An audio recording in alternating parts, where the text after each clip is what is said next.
Hola a todos. En el vídeo de hoy vamos a ver el punto número 1 del tema 3, el tema referente a la Europa feudal. En este punto, en este primer epígrafe, vamos a intentar explicar en qué consiste el concepto de feudalismo y cuál era la organización de la sociedad medieval, de la sociedad feudal, ¿vale?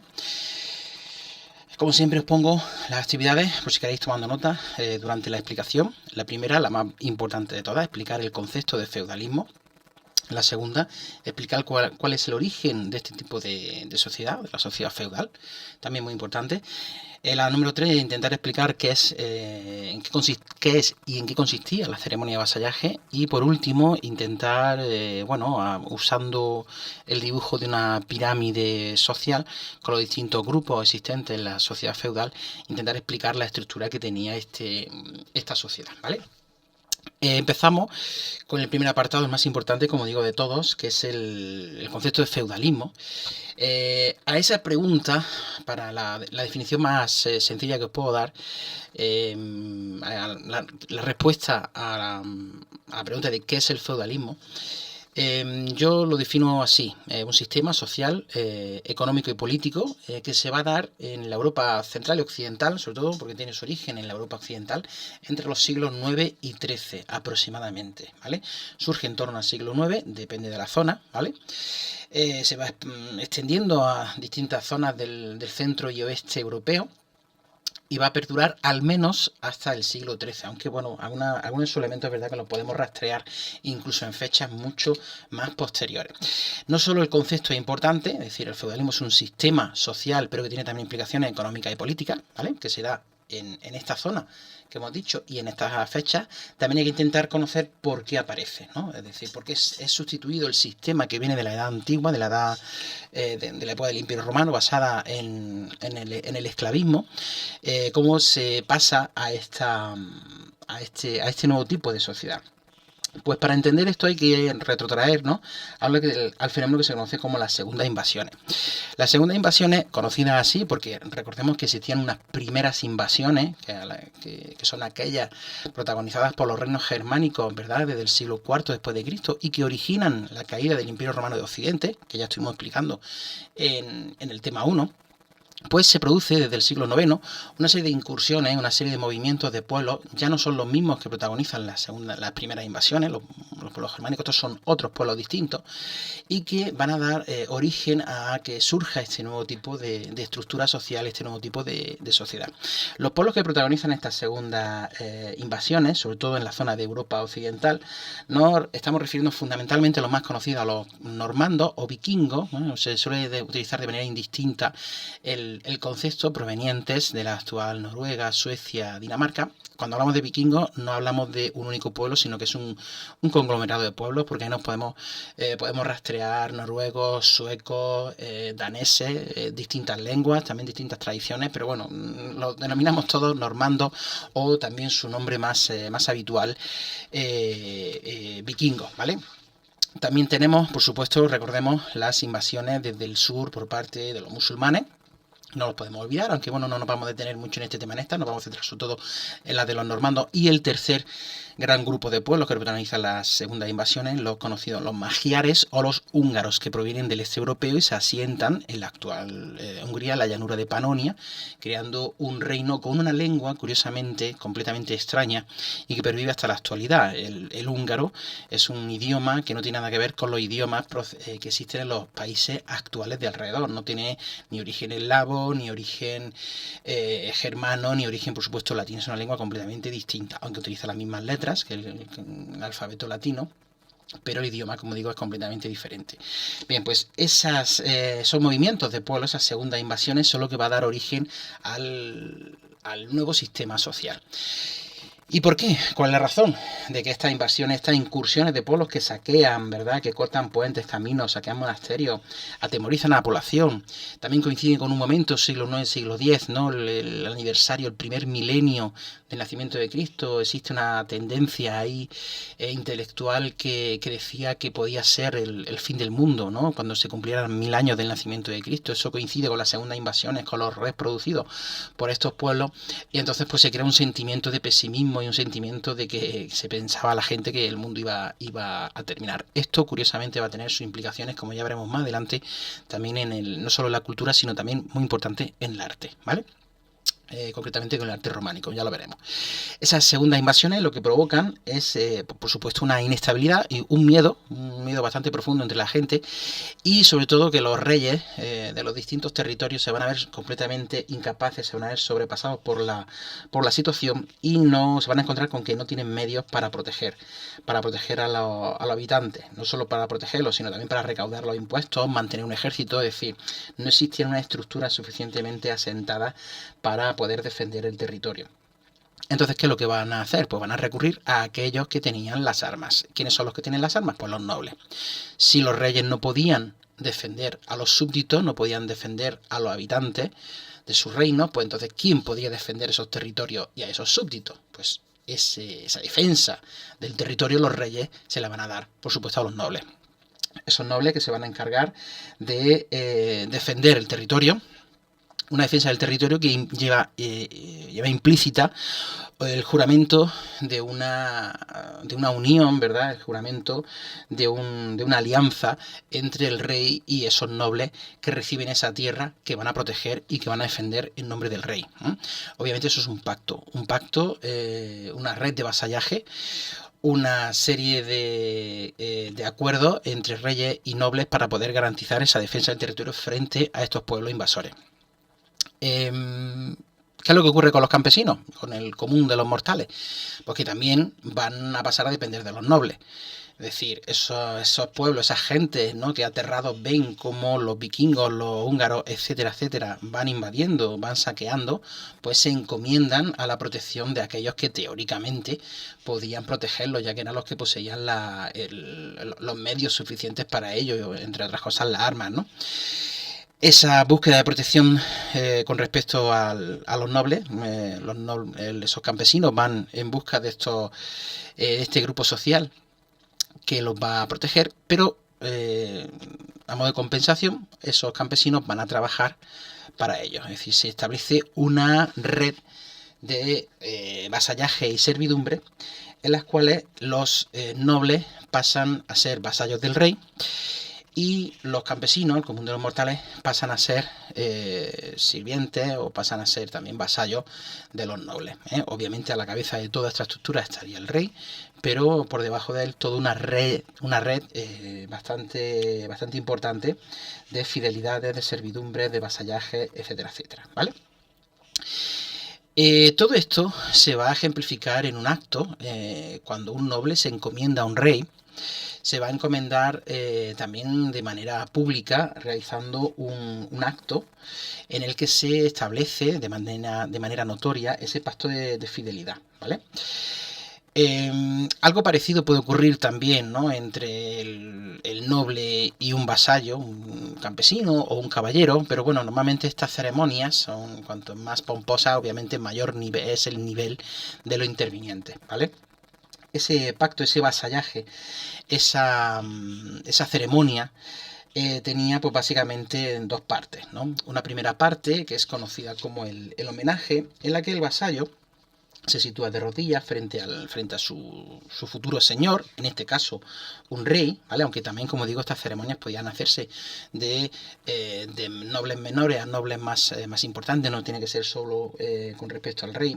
Se produce, como digo, ese homenaje en el que el vasallo se pone de rodillas, le promete fidelidad, le promete que va a proteger el territorio que le otorgue, y por supuesto que va también a ser una ayuda en cuanto a la labor de gobierno, es decir, se va a convertir en un consejero del rey o del noble.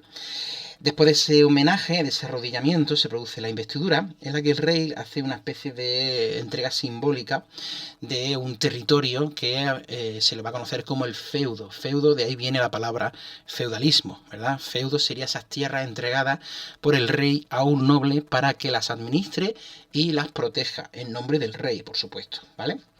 y que la explote económicamente también. Esa investidura probablemente se ejemplificaba pues con un intercambio, a lo mejor el rey pues le daba un saco de arena que simbolizaba esa tierra que a partir de entonces iba a estar gestionada por el rey. Tierra que obviamente no iba a trabajar el noble, sino que esa tierra estaría pues llena de aldeas o llena de incluso ciudades, ¿vale? Que iban a partir de ese momento iban a estar en manos de ese noble, ¿vale?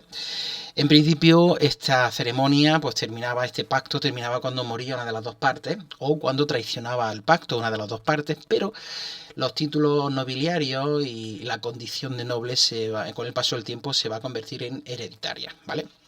Aquí os ejemplifico con un concepto y aquí con una imagen, ¿no? Que simboliza esa ceremonia del vasallaje con una ilustración de la época, una ilustración concretamente en el siglo XIII, ¿vale? Para que ya vayamos avanzando algunas cosillas con el del estilo artístico de la época.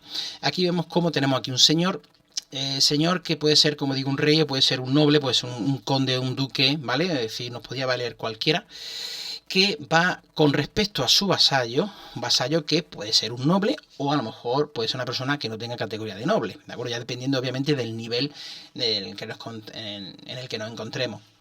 El señor va a prometer no solo protección militar, sino también defensa en caso de juicio y también, por supuesto, lo más importante, un sustento proporcionado por ese feudo, por esas tierras, que como digo pueden incluir también, por supuesto, aldeas, monasterios, etcétera, etcétera.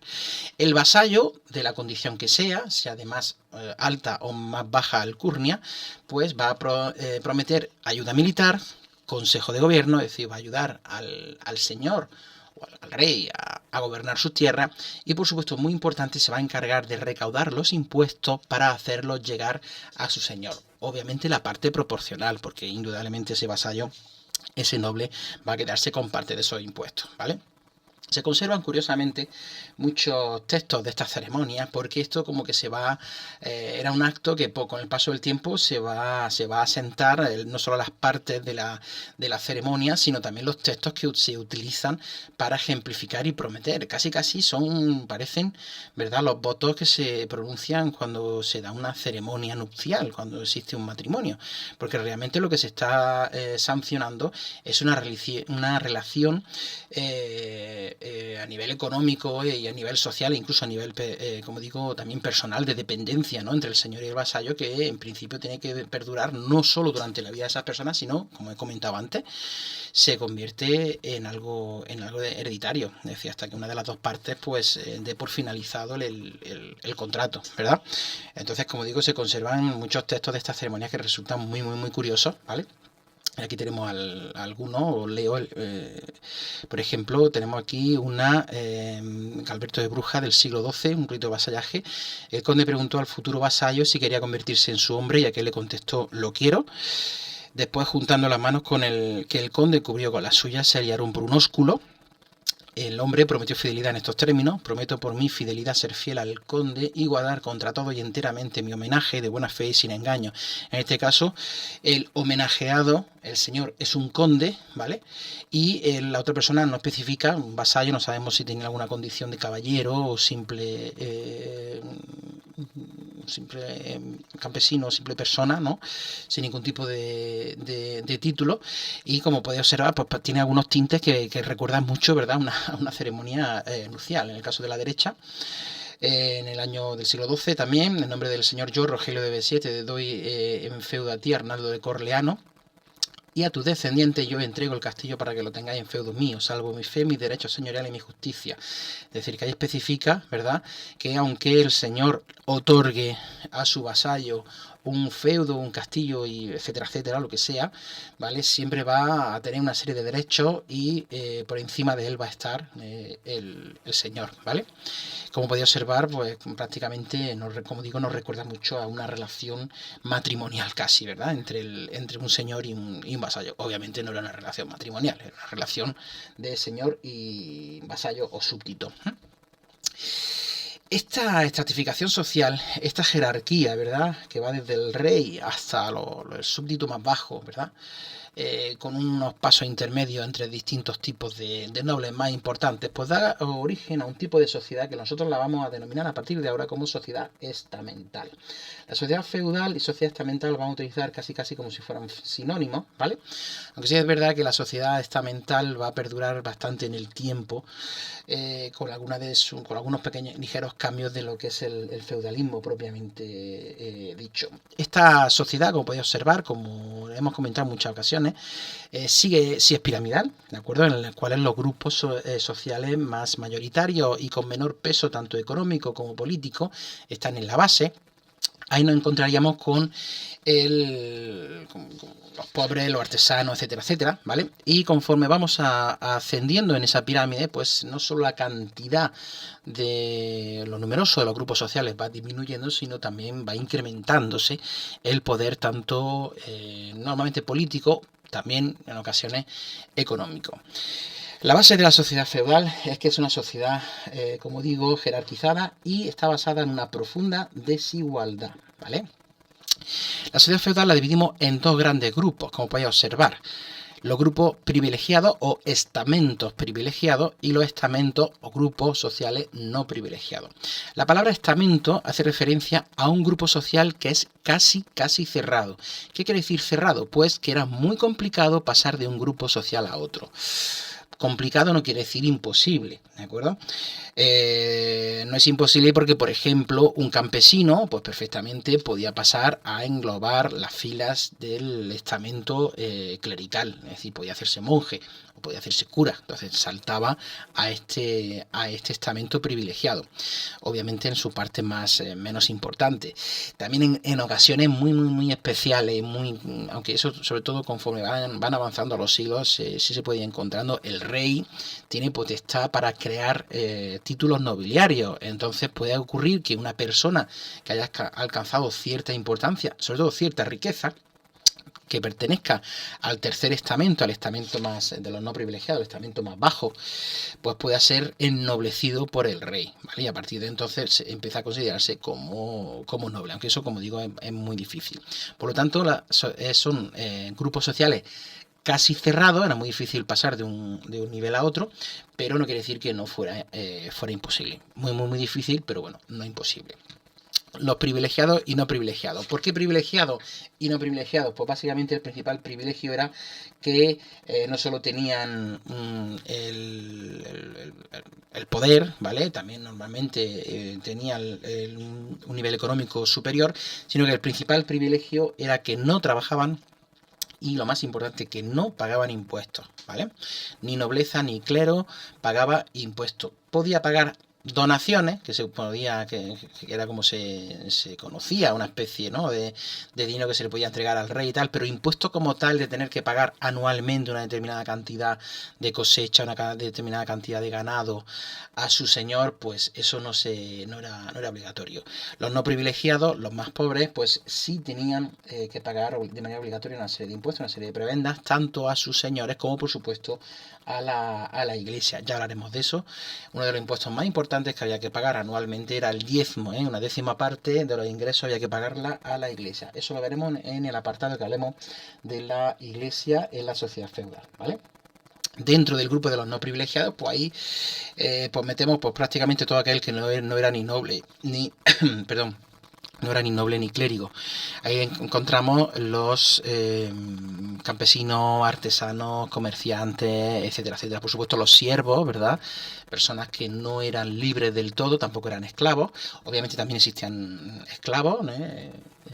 Tanto domésticos como esclavos que trabajaban en minas, en talleres, etcétera, etcétera.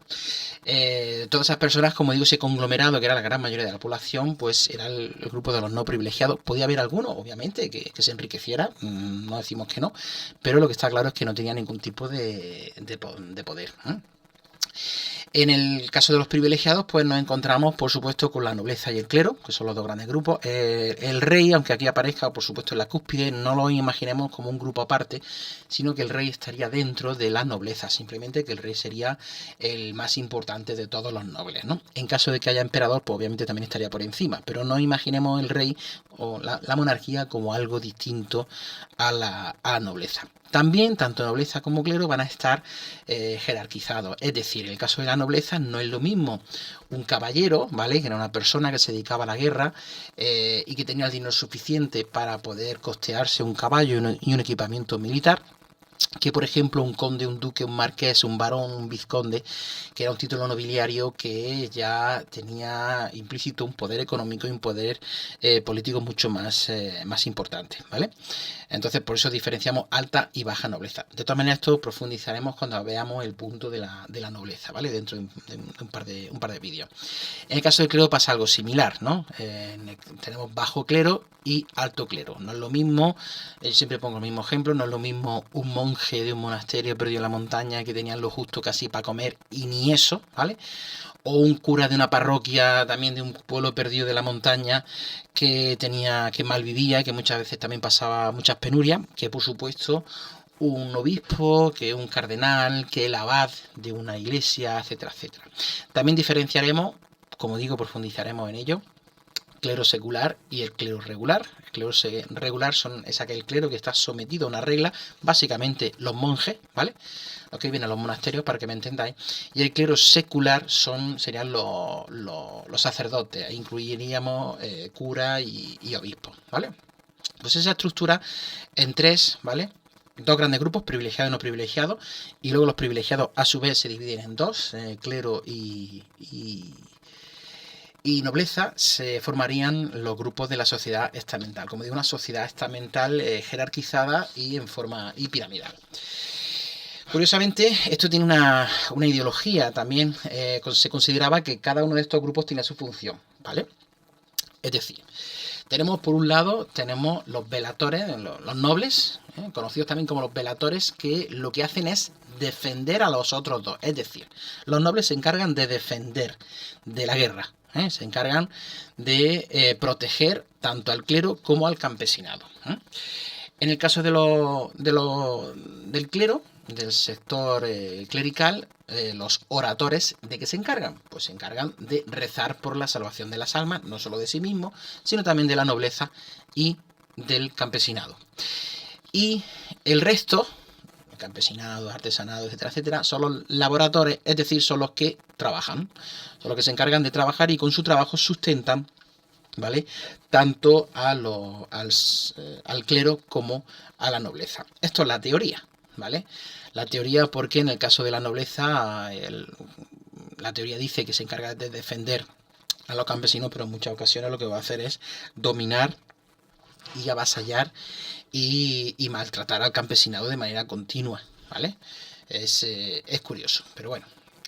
Y para terminar ya, pues bueno, vuelvo a poner las actividades, ¿vale? De este punto. El próximo punto ya nos detendremos y explicaremos más detenidamente la monarquía feudal.